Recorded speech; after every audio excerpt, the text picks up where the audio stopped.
Bienvenidas y bienvenidos a la serie de videos de la Red de Investigación Relacional del Taos Institute. En la misma exploraremos la investigación desde una perspectiva relacional. Escucharemos a personas que trabajan con un proceso de investigación de estas características y aprenderemos acerca de los valores, conceptos y prácticas relacionadas con dicho proceso. Para comenzar, estas son algunas de nuestras ideas. La investigación desde una perspectiva relacional encarna una postura filosófica y co-creativa. Por lo tanto, no se trata de un método en sí, sino de una forma colaborativa de ser. Comprometerse desde esta perspectiva implica una respuesta ética al foco de la investigación. Reconocer que la realidad se crea a través del lenguaje y las estructuras sociales significa que también se puede volver a recrear. La investigación relacional es un proceso que está atento a relaciones e interacciones más amplias. El propósito es expandir las posibilidades y co-crear potenciales transformadores. Esperamos que disfrutes de esta serie y te invitamos a unirte a la conversación. Juan Soto Ramírez. Una conversación con Josep Seguí Dols. El porno y los usos sociales de la investigación. ¿Cuáles metodologías? Dr. Juan Soto Ramírez, profesor, Universidad Autónoma Metropolitana, Unidad Iztapalapa, España, y Universidad Nacional Autónoma de México. Conversamos acerca de asuntos socioculturales que no suelen ser temas de investigación, especialmente desde los ámbitos académicos: el porno, el posporno, la lucha libre mexicana. ¿Cómo acercarnos metodológicamente a estos y otros asuntos? ¿Cómo reciben las instituciones académicas propuestas diferentes a las metodologías tradicionales? ¿Cuál es el peso de la tradición filosófica occidental en los posibles métodos de investigación más locales? Pues ahí estamos. Hola a todas y a todos, soy Josep de España, Josep Seguí, en nombre de la Red Internacional de Investigación Relacional del Taos Institute. Y aquí a mi derecha, tengo la satisfacción de presentaros al doctor Juan Soto Ramírez, mexicano. Y voy a tener que abrir el Word para, aunque algunas cosas me las sé de memoria, pero algunas otras permitidme que lea, aunque sea rápidamente. Juan es el doctor Soto, es profesor titular C de tiempo completo en la Universidad Autónoma Metropolitana en México, en la Universidad Iztapalapa, desde el año 1999, a pesar de su juventud ya lleva años.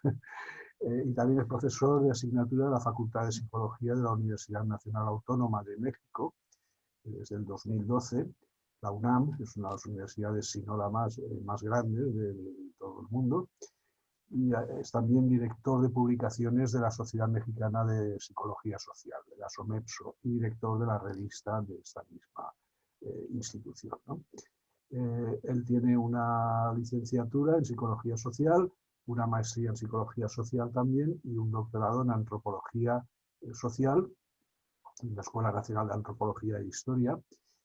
Es autor del libro Psicología Social y Complejidad en el año 2006 y también es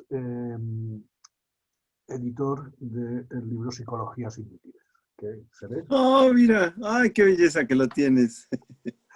Tengo el honor de tener entre mis manos y es un libro eh, maravilloso. Solo el título ya creo que dice algo, ¿no? Psicologías inútiles. Y bueno, la propia introducción del doctor Soto pues ya titula sobre la importancia de pensar y discutir lo inútil y sobre los propósitos inútiles de este libro, ¿no? Del libro. Hay autores muy queridos y muy conocidos por mí mismo, porque por ejemplo están el doctor Joel Feliu y la doctora Adriana Gil, que trabajan en universidades de Cataluña, y precisamente la doctora Gil fue directora de mi tesis de maestría y de mi tesis doctoral, que no llegué a terminarla, no quiero ponerme títulos que no me corresponden, pero desde luego no fue por ningún mal rollo, ¿no? Con mi directora de tesis, al revés, fue por otros motivos, ¿no? Y luego pues hay personas tan significadas como el doctor César Cisneros Puebla, miembro destacado del Taos Institute, por cierto. Están pues, de los que conozco básicamente, el doctor Jorge Mendoza, también de México, el propio Juan Soto, Pablo Fernández Crislier, Valentín Albarrán, en fin, es un libro que, aunque no es muy fácil, Yahir Navalles también, no es muy fácil de encontrar, pero yo tuve la suerte, no recuerdo si me lo mandaste tú, Juan, a través de Alcana, pero bueno, ya con el título nos está. Continúo un poco con la biografía breve del doctor Soto. Sus líneas de investigación fundamentales están centradas en el trabajo aplicado sí, en la producción y análisis de datos visuales, destaco lo de visuales, que además seguramente tiene que ver también con el B, aunque no solo lo visual, con la pornografía y la vida sexual de las sociedades y la complejidad cultural. Así de entrada ya me parece interesantísimo, ¿no? Como me parece muy interesante que dirigió el documental Mujeres de Arena, que resultó ganador en el concurso de iniciativas ciudadanas comunitarias para la promoción cultural y la comunicación social alternativa del Distrito Federal en el año 2011, en la categoría de cine, televisión y vídeos documentales.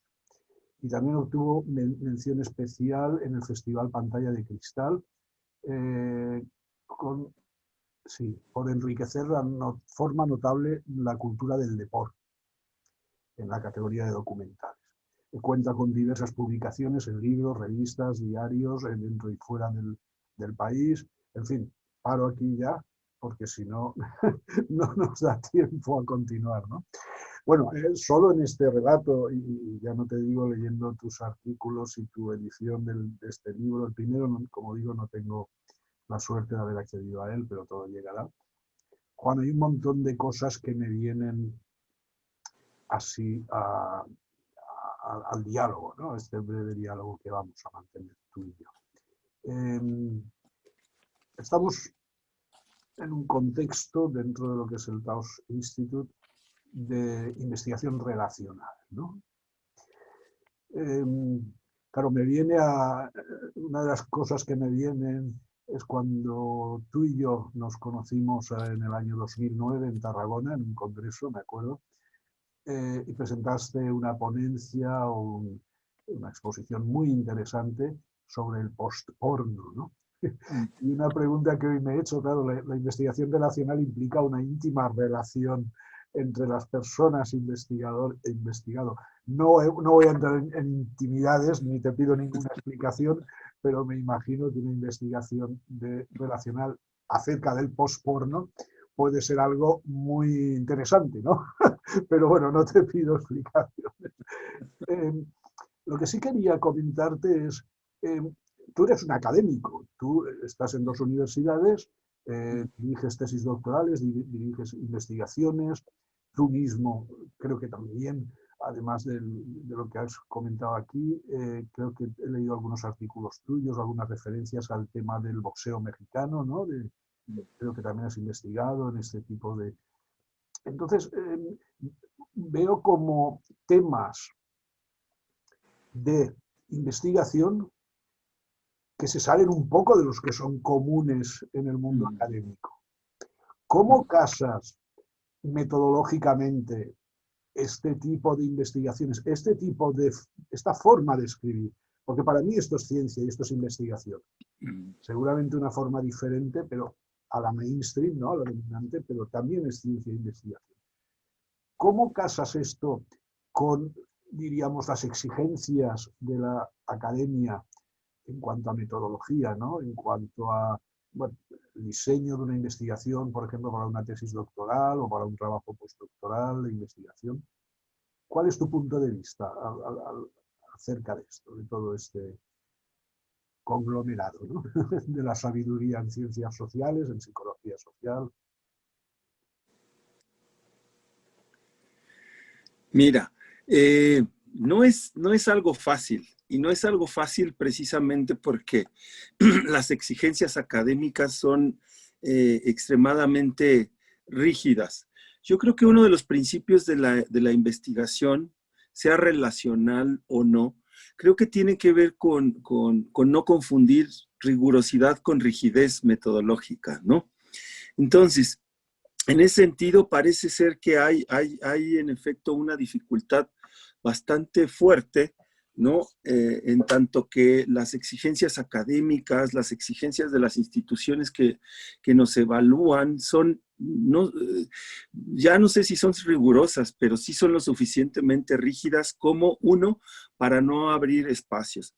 Es decir, curiosamente el tema del porno se me ocurrió, por ejemplo, justo cuando había estado cursando un diplomado de antropología visual, auspiciado por el Instituto Nacional de Antropología e Historia, por ahí del 2000 más o menos, no recuerdo, y nos pedían que hiciéramos un trabajo final, ¿no? Entonces ya sabes que rodeado de antropólogos es muy fácil que los intereses estén centrados, por ejemplo, en grupos étnicos, ¿no? En comunidades, etcétera. Y yo sabía que eso no quería hacer. Entonces, en realidad no tenía un tema de investigación. Me crucé con un puesto de periódicos, vi revistas pornográficas y supe que ahí había un tema. Y empecé a jalar si tú quieres, un hilo, ¿no? Que me permitió llegar a un tema fundamental que fue para mí el de la pornografía, y que eso me llevó después a la cuestión pues ya no sé si son estudios visuales, análisis visual, documentación audiovisual, comunicación social, cine. Terminando el doctorado me puse a estudiar cine, por ejemplo, ¿sí? Hice un curso de cine digital con Carolina Rivas, que es una documentalista mexicana excelente, y que por cierto creo que está en España viviendo. Hice un curso hasta de dirección de autores, y luego me hice un curso de cinematografía, ¿no? Entonces, ¿cómo se casa esto? Yo creo que hay que... hay que tomar una vía alterna, yo diría a veces hasta más humanística en el sentido disciplinar, y un tanto más artística. Es decir, creo que la vía del arte y creo que la vía de las humanidades permite, uno, flexibilizar la perspectiva, la mirada, la visión de la realidad para poder ingeniar cómo problematizar eso que se ha venido estudiando desde nuestros campos de conocimiento, llámale psicología, psicología social, sociología, comunicación social, ¿no? Pero desde que se ha venido estudiando desde una óptica muy rígida. Yo podría decir que en buena medida no solo es la adquisición de otros conocimientos que te acercan a otros saberes, si tú quieres, más artísticos, más humanos, no puedo decir más sensibles, pero sí, no me gusta tampoco la palabra creatividad, pero sí más artísticos, por ejemplo. Entonces, ese es por un lado. Y por otro lado, creo yo que también es mucha terquedad, porque creo que sí es mucho empecinamiento, ¿no? Es mucha terquedad porque en realidad el hecho de que vayas a un congreso de sociología, por ejemplo, y tu trabajo sea el único de porno, te lleva al hecho a tener que compartir mesa con gente que está hablando de violencia, que está hablando de uso del condón, que está hablando de métodos psicoprofilácticos, y lo que tú vas a decir no tiene nada que ver con eso. No obstante, después de 20 años, creo yo que, o sea, uno se va acostumbrando, ¿no? Y finalmente se va abriendo campo, se va abriendo brecha. La tercera es que en este caminar te vas encontrando que en otra parte del país, ¿no? Hay otro, y al norte hay uno, y que al sur hay otro, y que al centro hay otro, y que en 3 universidades hacia el oriente hay otros, y entonces se va configurando una red. Creo que otra de las herramientas fundamentales para poder no tirar, sino generar líneas de investigación es conformar grupos. ¿Ves? Entonces, ahí yo creo que en relación con tu pregunta, creo que son como esas 3 estrategias las que te podría decir así como charlando, como conversando, ¿no? Es decir, una es abrirse a otros campos de conocimiento, otras formas de hacer, ¿no? A mí, por ejemplo, este acercamiento al estudio del cine me sirvió demasiado, ¿no? Porque entiendes la lógica desde dentro, y desde una lógica muy periférica, si tú quieres. O sea, uno lo que hacen los grandes cineastas, pues uno lo ve desde muy lejos, ¿no? Pero por lo menos sí sabes qué es cargar una cámara, qué es encender un foco, es decir, qué es estar en una locación, etcétera, etcétera, ¿no? Y entonces a mí, por ejemplo, lo que me decían que no debía de hacer, o sea, en la psicología, los cineastas, era lo que me decían que lo tenía que hacer, ¿no? Entonces, es un alto contraste, y creo yo que eso permite un intercambio muy prolífico. Ajá. Entonces, esa es una, o sea, la apertura como a otros campos de conocimiento. 2, la terquedad, o sea que pero no es una terquedad, ¿cómo te podría decir? Una terquedad nociva, o una terquedad sin sentido, una terquedad por sí misma, sino que si uno sabe que ahí está el camino de la investigación, creo yo que uno no tiene que quitar el dedo del renglón, ¿no? O sea, creo yo que uno se tiene que empecinar, a pesar de que uno sea el único con el tema del porno en un congreso, o el único con el tema, no sé, de la documentación audiovisual y la psicología social, porque finalmente, bueno, esto ha ido creciendo. Y el tercero es la creación de redes. Tarde o temprano te encuentras con alguien que tiene unas preocupaciones muy parecidas a las tuyas, y por lo menos, por ejemplo, en México se pudieron hacer grupos. O sea, al día de hoy, a 20 años después, yo te podría decir que el tema del porno, o sea, si no proliferó, por lo menos se conoce, se sabe que hay en la academia, y somos tan poquitos que nos conocemos todos, por ejemplo, en México, y yo te podría decir que en América Latina, o sea, es muy fácil ubicar a la gente que está haciendo este tipo de investigaciones. Bueno, allá en España, quien ha metido mucho el asunto del trabajo en el post-porno es Paul Preciado, por ejemplo, ¿no? Entonces, eso, bueno, y ahí yo creo que serían como esas 3, ¿no? O sea, aparte, bueno, ya no incorporo esa de que, esa cuestión que es como muy subjetiva, pero que también se juega. O sea, y que tiene que ver, por ejemplo, con las miradas, que tiene que ver con los comentarios, que tiene que ver hasta con la forma en cómo las personas voltean la cabeza cuando dices, yo estudio porno, ¿no? Se te quedan mirando como, o sea, este es un perverso, este es un pervertido. Y justo o sea, y eso, digámoslo así, no lo pongo en la lista porque es como parte de este, si tú quieres, de este sistema relacional, ¿no? De estas formas de interacción que uno tiene que aguantar o soportar, ¿no? Porque cuando a uno le preguntan, oye, bueno, ¿y tú sobre qué haces investigación, no? O sea, si dices, pues estudio la resiliencia, muy bien.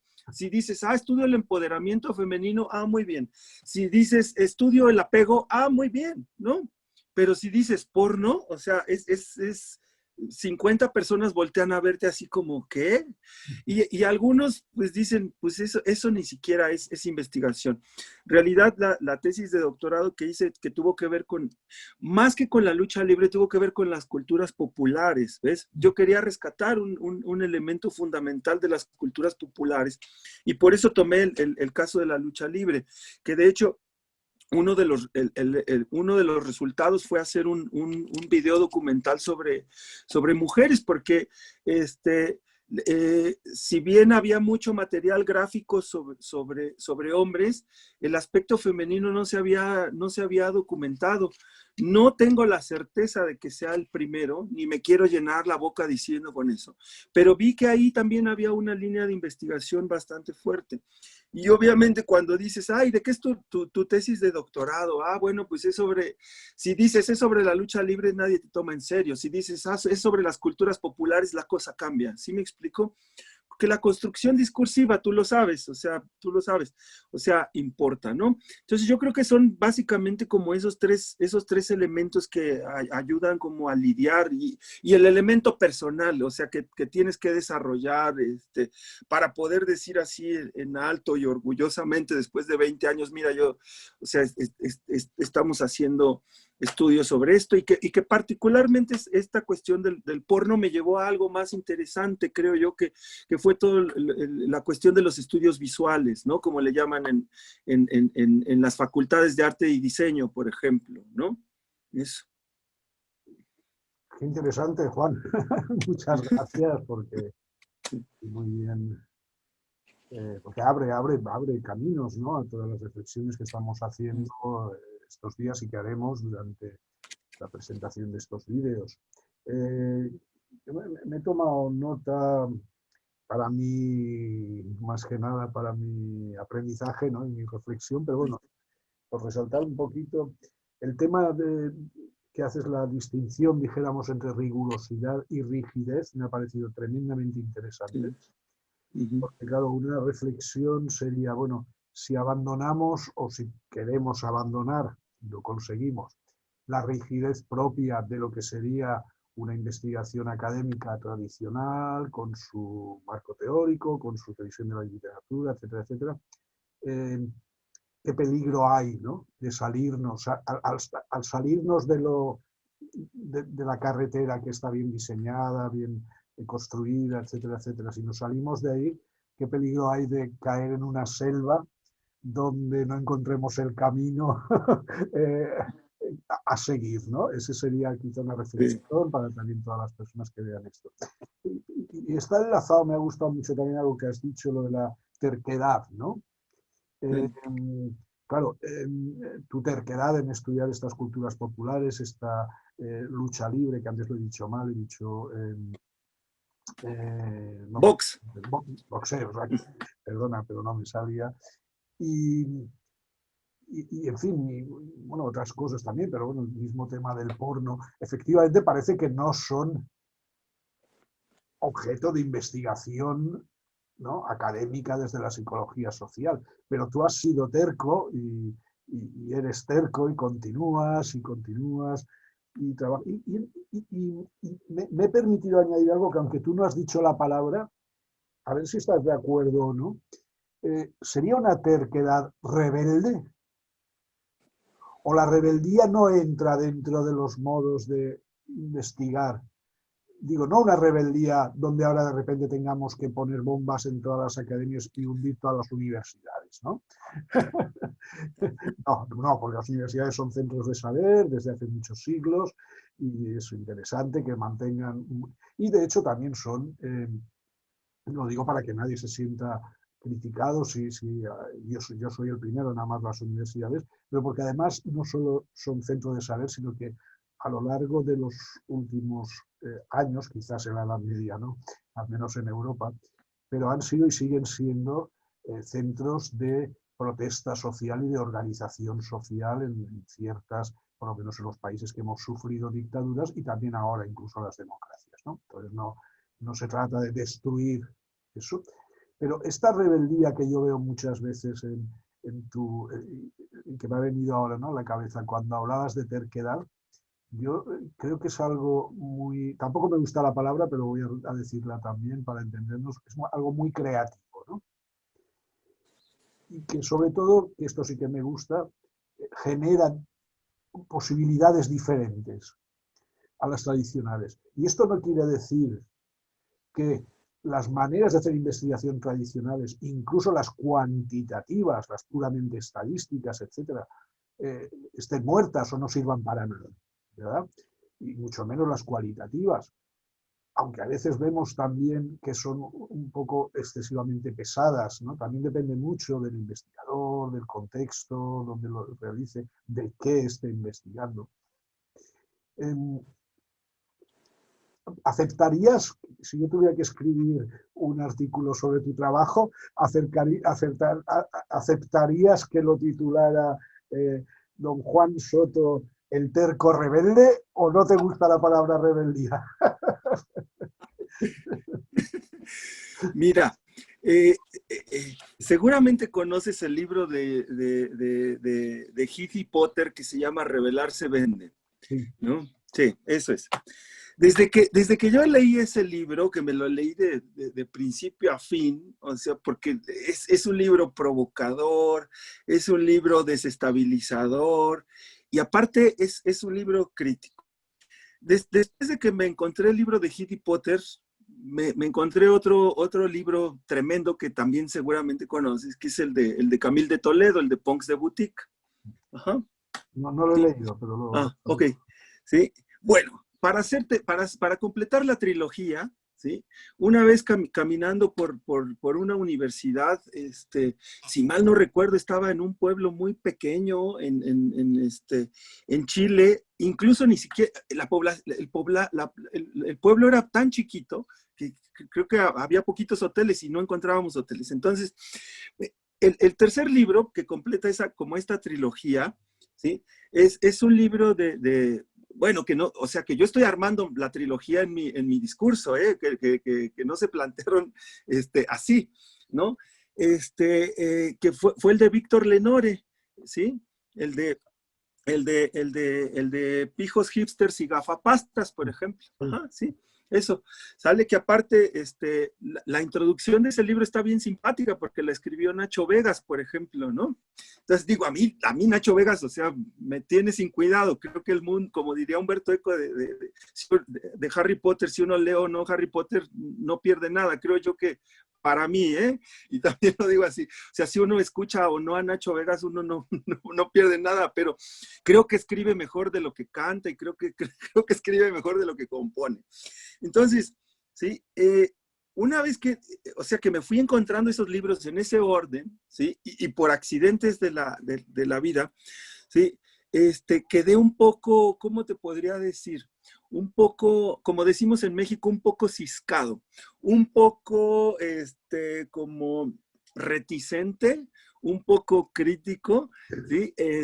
Un poco distante, para ser un poquito más claro, ajá, con la noción de rebeldía, ¿no? Porque creo yo que sí, en efecto, como lo señala Heath y Potter, ¿sí? Creo yo que esta cuestión de la rebeldía contracultural, al menos de la que ellos se encargan, ¿sí? Termina absorbida por el capitalismo de consumo, es decir, por el capitalismo consumista.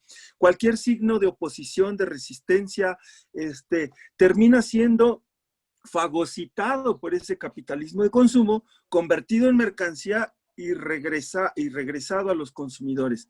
Entonces, cada vez que yo escucho, por ejemplo, rebeldía, pienso, también lo digo así, o sea, estamos charlando entre amigos. Entonces, cada vez que escucho rebeldía, Pienso, por ejemplo, en quienes escriben diatribas anticapitalistas, ¿no? Y las publican y se venden como pan caliente, ¿no? Entonces, entonces eso tengo ahí con la cuestión de la rebeldía, porque yo creo que queda muy bien enquistada en el sistema, que en cualquier sistema, puede ser el sistema económico, o puede ser el sistema académico, o puede ser incluso el sistema político, ¿no? Entonces yo ahí tendría, entonces te decía que hay otro concepto que se fue introduciendo en la charla, que te decía que la estoy disfrutando bastante, y que es la cuestión de la crítica, ¿no? Eso es. Sí, fíjate, algo a lo que no están acostumbrados los críticos, ¿sí? Es a que los critiquen. Ajá. Es decir, son expertos en disparar hacia todos lados, pero no están dispuestos ni mínimamente a que una crítica se vierta sobre ellos. Ajá. Es decir, ahí te va. Si yo le pongo a un seminario, ¿sí? Sociología crítica, antropología crítica, filosofía crítica, sí, ya no quiero decir psicología para no, porque no quiero mover ningún avispero, ¿sí? Es decir, o sea, eso llenaría auditorios, llenaría seminarios. ¿Y qué de crítico puede tener algo que se instituye, por ejemplo? ¿Sí? ¿Qué de rebelde puede tener algo que se instituye? Ajá. Entonces, yo digo, tendría mis reticencias, tendría mi distancia para asumir que lo crítico y que lo radical, o incluso lo rebelde se pudiera instituir. Sí, más o menos, fíjate, por ahí del año 2000, si mal no recuerdo, tuve la fortuna de entrevistar a Humberto Maturana. Y entre otras cosas, le hice una pregunta que yo tenía muchas ganas de hacerle, ¿no? Después de haberlo leído y después de tenerlo enfrente. Y era acerca de qué opinaba de dos ideas, ¿no? Una era sobre el asunto de qué pensaba, sí, de lo que había afirmado Nietzsche alguna vez, en términos de que estábamos condenados a pensar como humanos. Y Maturana me dijo algo muy sensato, me dijo, es que no es nuestra condena, es nuestra libertad. Entonces tenía dos, digámoslo así, dos altos contrastes, ¿no? No obstante, fíjate, si lo llevamos como al terreno, por ejemplo, de la crítica, al terreno de la rebeldía, también le aprendí otra cosa a Maturana que se me hace muy sensata. Maturana dijo, ¿sí?, que la persona que se propone ser honesta, ¿sí?, no puede ser honesta porque invierte toda su energía y todo su esfuerzo en ser honesto, en tratar de ser honesto, ¿sí? Y Maturana dice, o sea, el que es honesto simplemente lo es, o sea, ni siquiera se lo piensa. Entonces, fíjate, yo lo que pienso es, ¿por qué tanta insistencia, por ejemplo, no tuya, no tuya, ¿no? O sea, ¿por qué tanta insistencia a veces dentro de la academia, ¿no? De hacerse el punk, de hacerse el rebelde, de hacerse el roto, de hacerse el radical, o sea, si finalmente, o sea, forman, hasta los más radicales dentro de la academia forman parte del mismo sistema. Yo creo que ni la crítica ni la rebeldía pueden instituirse, porque entonces pierden su sentido original. Y creo yo que si simplemente uno se lo propone, o sea, perdón, si simplemente uno lo es decir, uno lo hace, entonces creo yo que no hay gran problema. Es decir, uno no puede amanecer y decir, hoy voy a ser bueno, ¿sí? O sea, es más, tampoco puede hacer lo contrario. Uno no puede amanecer y decir, hoy voy a ser bien malo, ¿eh? O sea, hoy voy a ser tan malo que voy a asustar a mi amigo Joseph, ¿no? O sea, no, eso simplemente creo que no se puede, ¿no? No obstante, sí creo que todas las disciplinas, o sea, en su seno deben tener un aparato crítico y deben desarrollar un aparato crítico, pero no un aparato crítico complaciente. Es decir, yo sí uno de los textos fundamentales que me cimbró cuando, o sea, en mi formación como psicólogo social fue el texto que se me hace un texto súper fundamental para la psicología social, que es el de fondar la objetividad o navegar hacia el placer de Tomás Ibáñez, ¿no? Creo yo que es un texto así que todo mundo tendría que pasar por él, le incomode o no, le guste o no, haga investigación cualitativa o no. O sea, creo que en ese texto se deja muy en claro, ¿sí?, que la investigación se hace por placer, o sea, y se tiene que hacer por placer. Sabemos que la investigación se hace también por muchas otras razones, ajá, ¿vale? Pero fíjate, algo que también aprendí, por ejemplo, de ese libro de Introducción a la Sociología de Peter Berger, ¿sí?, es que Peter Berger decía que un sociólogo es una especie de persona, ¿no?, que gasta $100,000, ¿sí?, o sea, para descubrir, ¿no?, que un camino lleva a una casa de mala reputación. ¿Sí me explico? Sí. De hecho, Goffman, por ejemplo, se sorprendía en ese textito que también se publicó en una revista, ¿sí?, y que es fundamental, que se llama El orden de la interacción.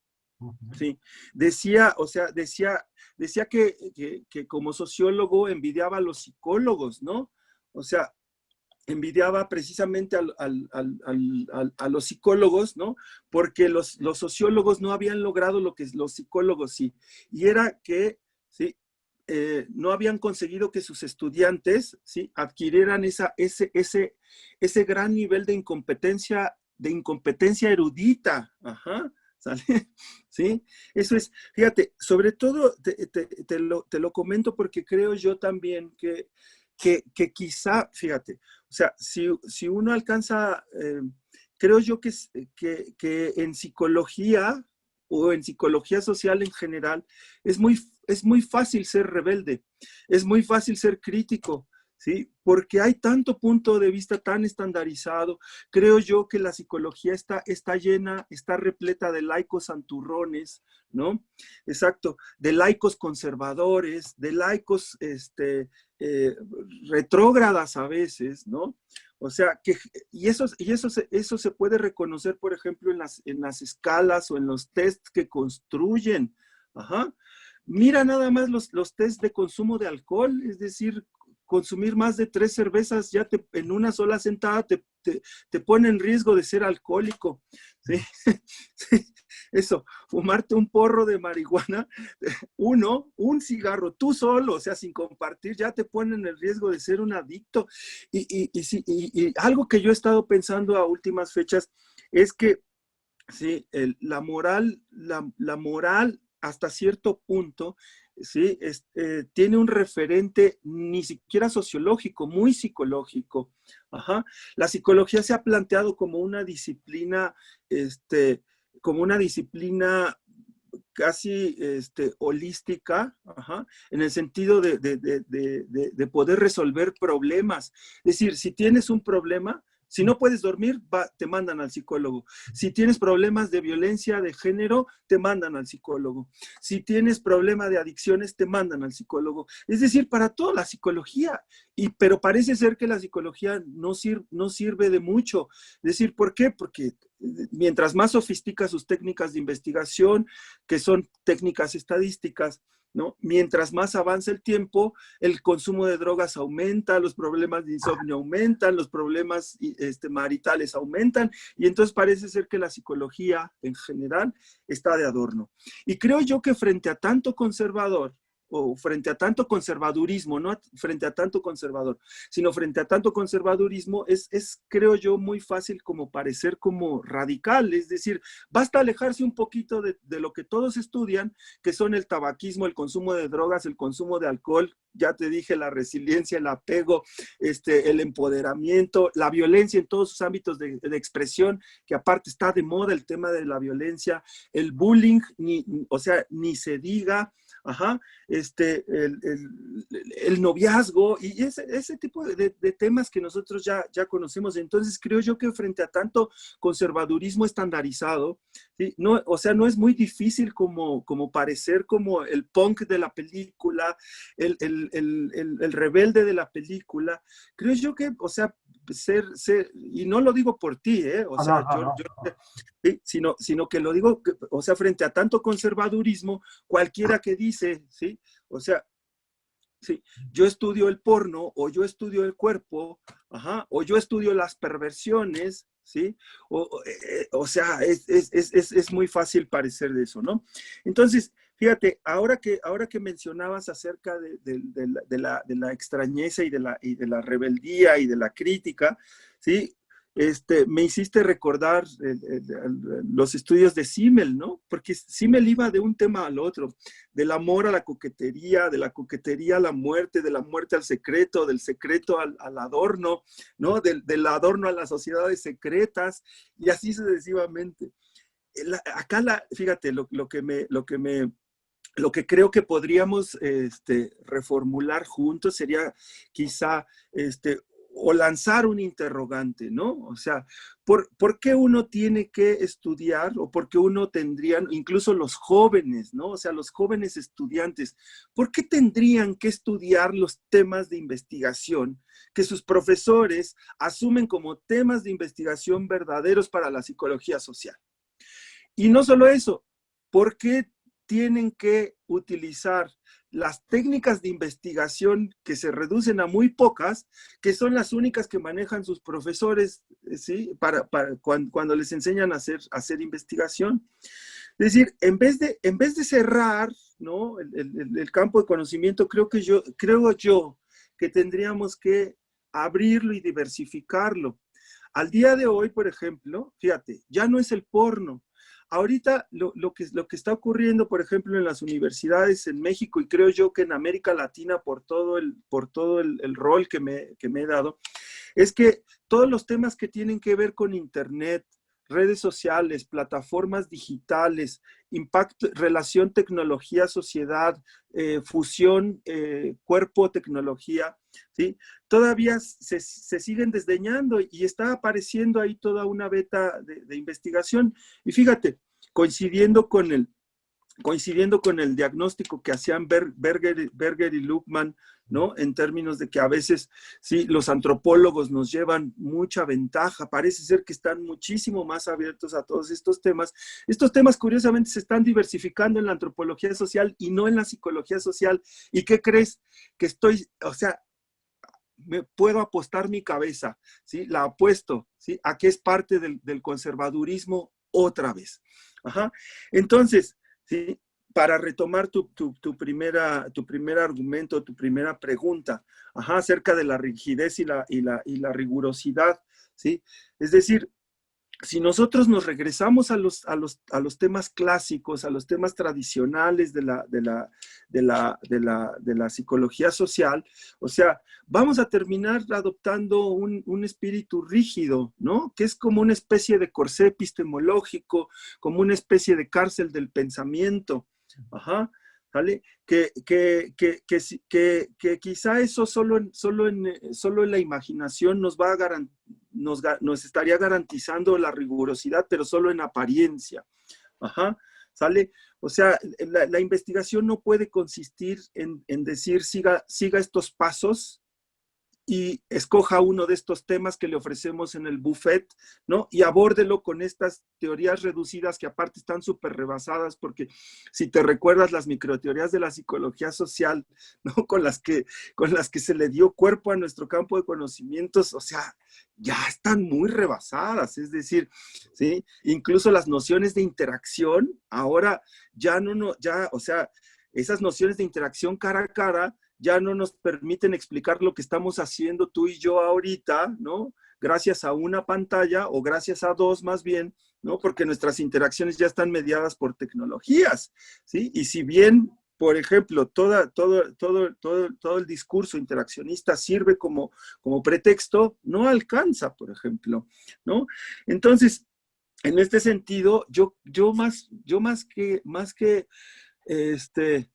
yo más que pensar que uno se pierde en la maleza donde no hay camino, yo quizá a lo mejor también por mis inclinaciones más, no sé si pesimistas o nihilistas, ajá, sí, yo lo vería más como una cuestión de ir al borde y tirarse al abismo, que es lo que yo le digo a los estudiantes: tírense al abismo, a ver quién, o sea, a ver si se parten la crisma, ¿no? O se quedan cayendo todo el resto de su vida, porque van a estar, investigue, o sea, van así sin brújula, ¿no? Porque en efecto no hay un camino, porque no hay precisamente un referente que vaya dando norte, que vaya dando señal de cómo se va a ir discutiendo. Incluso yo, ¿sabes cómo lo veo también? Cómo me gusta verlo como la lógica del náufrago, como al estilo Robinson Crusoe, ¿sí? Cuando uno llega a un tema donde hay poca investigación o nula investigación, ¿sí? Uno llega como a una isla desierta. Y eso tiene dos ventajas, ¿sí? Que puedes morir en el intento, ¿sí? Pero que puedes hacer lo que te da la gana porque no hay nadie antes que tú, ¿no? Y eso de alguna u otra manera te garantiza que el que siga, o sea, pues por lo menos tiene que ver qué hiciste, ¿no? Y ya te dirá si lo hiciste mal, si lo hiciste pésimo, o si lo hiciste bien o medianamente bien. ¿Sí me explico?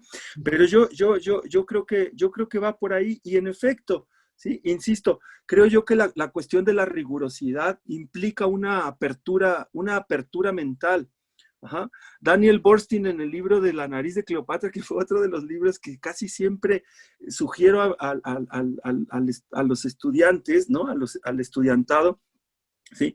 Sugiere que en efecto, o sea, ¿sí? A la primera de cambios, los profesores se cierran como ostras, ¿no? Así, ¡pac! ¿Sí? Cuando ven un tema nuevo, dicen, no, o sea, esto no, y se cierran como ostras, y de lo que se requiere es de apertura mental, ¿no? Y a veces yo lo diría ahí, fíjate, creo yo que esto tiene mucho sentido con la investigación relacional, ¿sí?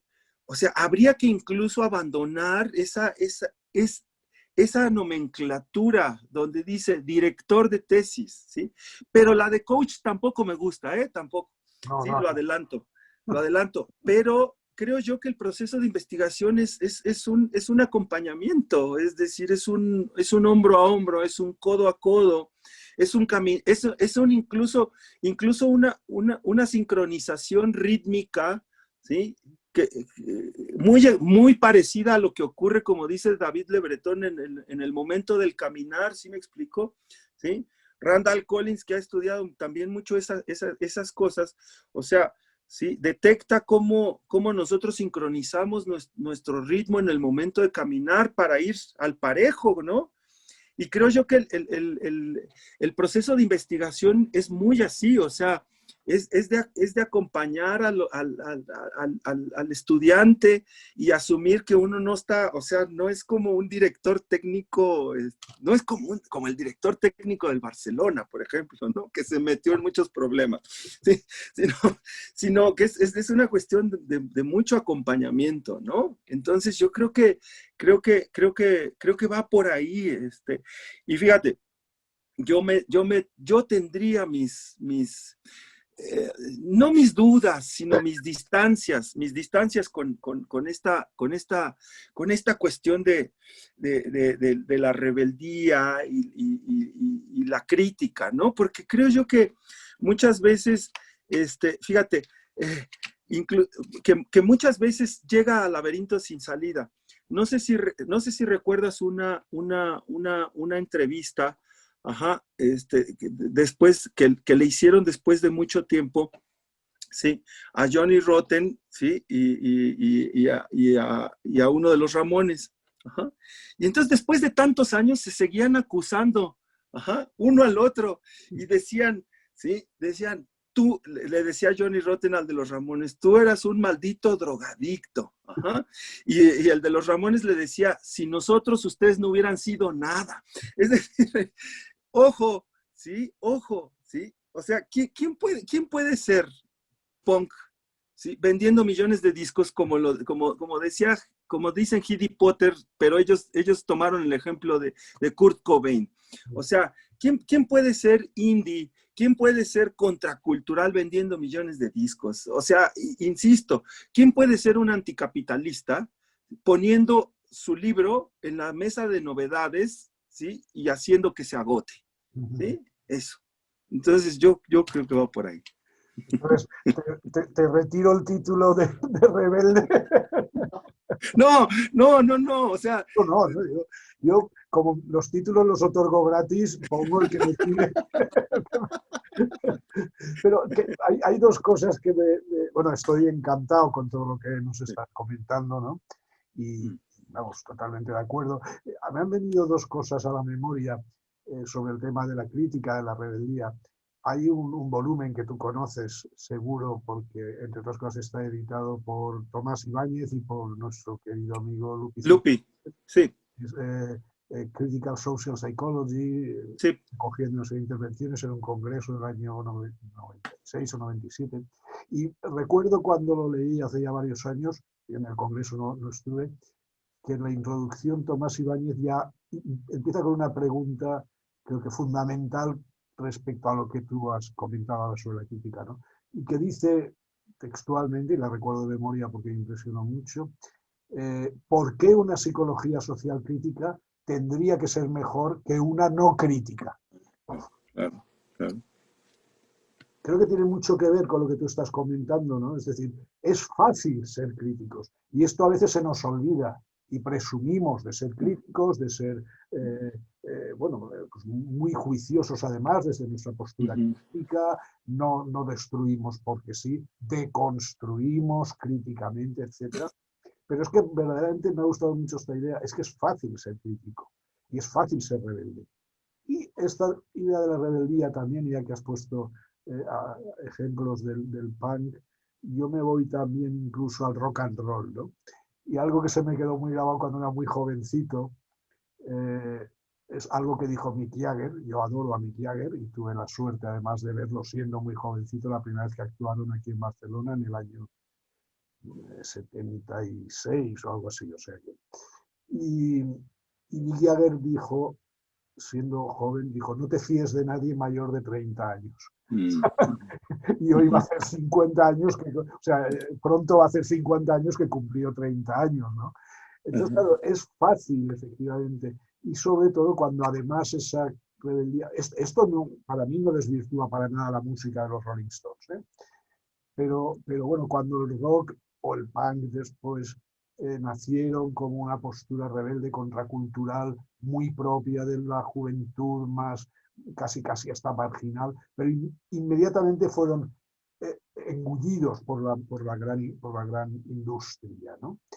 Entonces, vale un poco esto también como metáfora dentro del mundo de la música, pero valdría para cualquier otra actividad humana, el mundo de la cultura, del cine, etcétera, y también para el mundo de la cultura de la investigación, ¿no? Me he tomado nota porque me ha encantado y eso para mí sería el punto final quizá de esta conversación.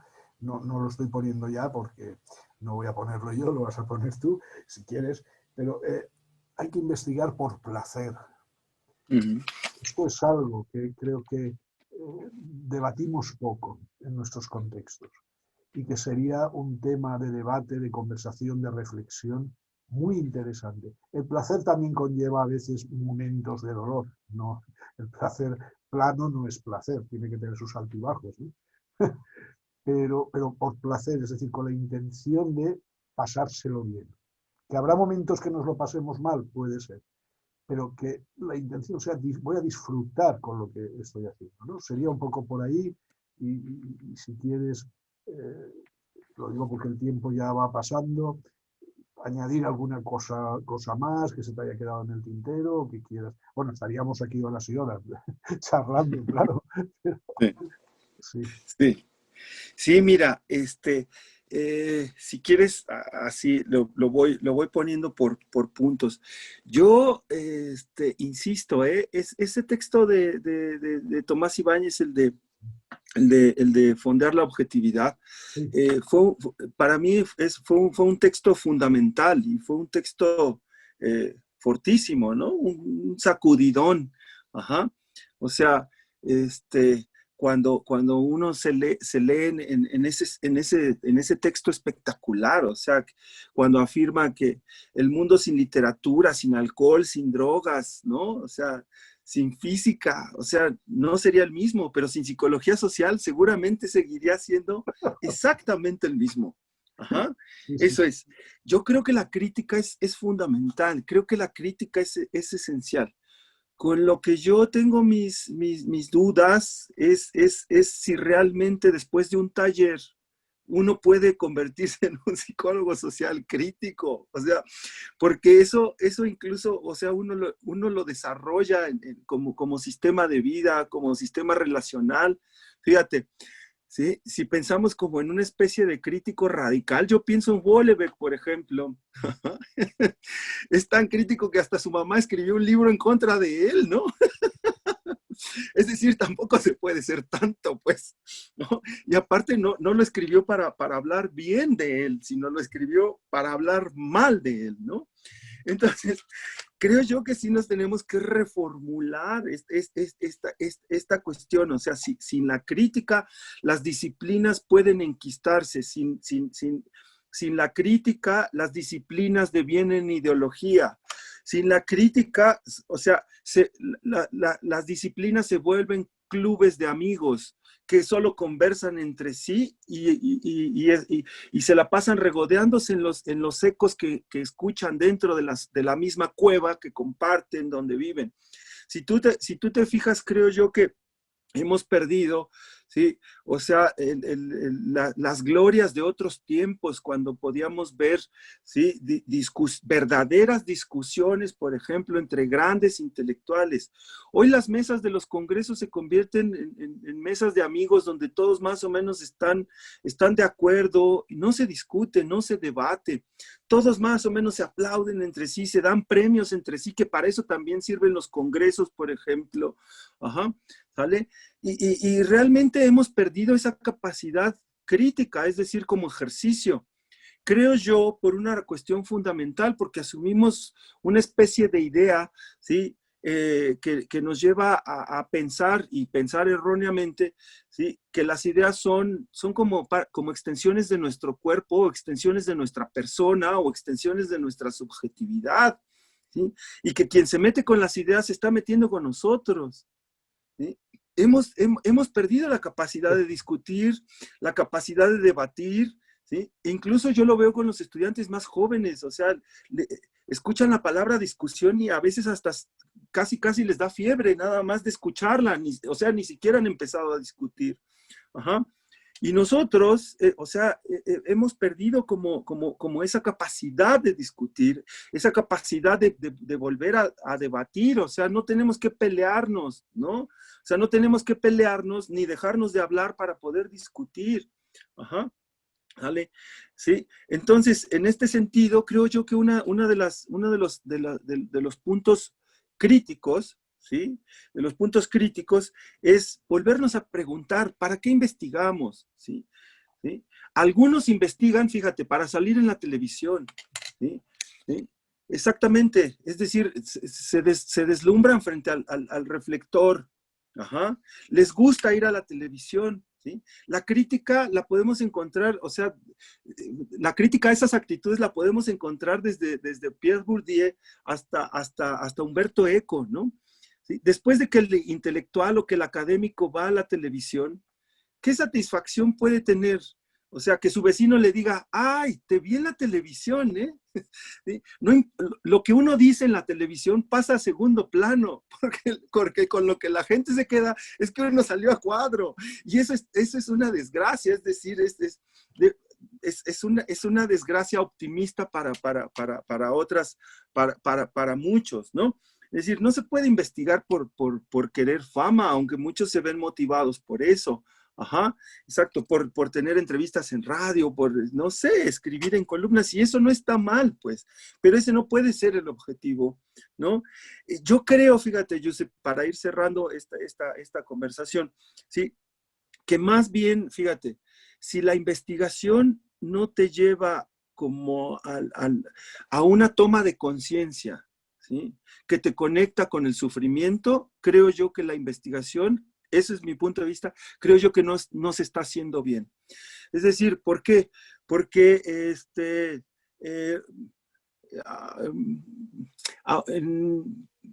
tuve un proceso más o menos como de un año, año y medio, ¿sí? Donde realizamos entrevistas con personas que fueron alcanzados por balas perdidas, ¿no? Entonces tuvimos muchos problemas, primero para encontrar a la gente y después, ¿no? O sea, para entrevistarla y bueno, y conectar con el sufrimiento de la gente, ¿no? O sea, a veces hablamos con los sobrevivientes, o sea, con los familiares, porque quien recibió la bala murió, por ejemplo, ¿sí? Vivimos dramas, o sea, dramas así de ver gente que había quedado postrada 5 años en una cama, etcétera. Y yo creo que si la investigación, creo yo que no te conecta con esa toma de conciencia que te lleva a cobrar conciencia de que vivimos en un mundo desigual, que vivimos en un mundo donde hay falta de acceso a bienes y servicios, que si no haces una investigación que está en algún sentido comprometida con las causas sociales, ¿sí? A veces incluso hasta con los movimientos sociales, creo yo que entonces uno está haciendo como una investigación de revista de modas, ¿no? Eso es, o sea, ojo, no quiero decir que uno tenga que pagar con su vida, o sea, el hecho de hacer buena investigación y convertirse en un mártir, no lo digo así, o sea, uno no tiene que dar su vida, ¿sí? Pero creo yo que sí la investigación en una buena medida tendría que estar conectada con esa parte de la realidad. Y creo yo que inevitablemente la investigación implica mucho sufrimiento, más que placer. O sea, sí es el placer de investigar, pero también lleva al sufrimiento, es decir, al sufrimiento de, por ejemplo, te pongo algún ejemplo, ¿sí? De quienes están haciendo investigación, por ejemplo, con los jovencitos que se emplean con las plataformas digitales, ajá, ¿sale? Con las plataformas de servicios, por ejemplo, ¿sí? Y que no tienen ninguna prestación, pero que en época de pandemia andan entregando, ¿sí? Comida, y que no saben cuándo se van a contagiar, y si se contagian no tienen prestaciones, y si los atropellan no tienen prestaciones, y ahí es cuando la investigación ya no se pone tan bonita, o sea, ya no es tan bonita, ¿no? Es decir, es como de alto contraste, sí es placentera, pero inevitablemente creo yo que cuando está bien hecha, a uno lo conecta con esa parte dura y fea, ¿no? Que está ahí, pues, y que no podemos borrar de un plumazo, ¿no? Sí, señor, muy bien. Este último matiz es muy, muy interesante, como toda la conversación, Juan. Y como siempre somos esclavos del tiempo, efectivamente. Eh, Y pero de las instituciones de las también. instituciones, así es. Pero bueno, hemos tenido este rato para charlar y quién sabe si más adelante podemos, bueno, por supuesto que podamos seguir charlando, depende de nosotros, del tiempo y de las instituciones. Claro, claro. Pero bueno, te agradezco muchísimo, créeme que este rato que nos has dedicado, sé que, en fin, llevas unos días de mucho trabajo, pero has podido encontrar este hueco. Y bueno, seguimos en contacto. Muchísimas gracias en nombre personal mío, lo sabes, y también del Taos Institute, porque creo que estas palabras tuyas y estas ideas van a generar, perdón, que tengo el aviso del mail abierto y sale este ruidito de vez en cuando. Pues Sí. nada, Juan, si te parece bien, cortamos aquí la grabación.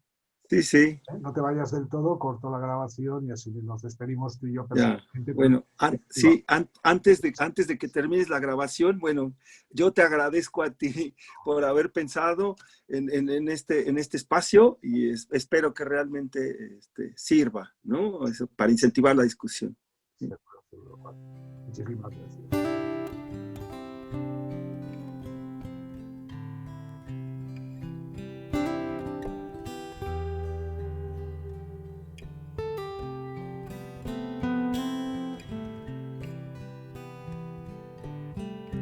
Por favor, únete a la conversación.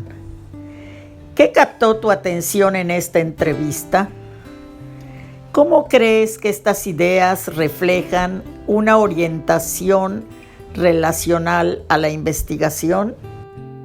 Deja un comentario en YouTube o únete a nuestra comunidad en www.taosinstitute.net/relational-research-network. Agradecemos al equipo de liderazgo de la Red de Investigación Relacional por la visión y la dedicación para hacer que esta serie de videos cobre vida.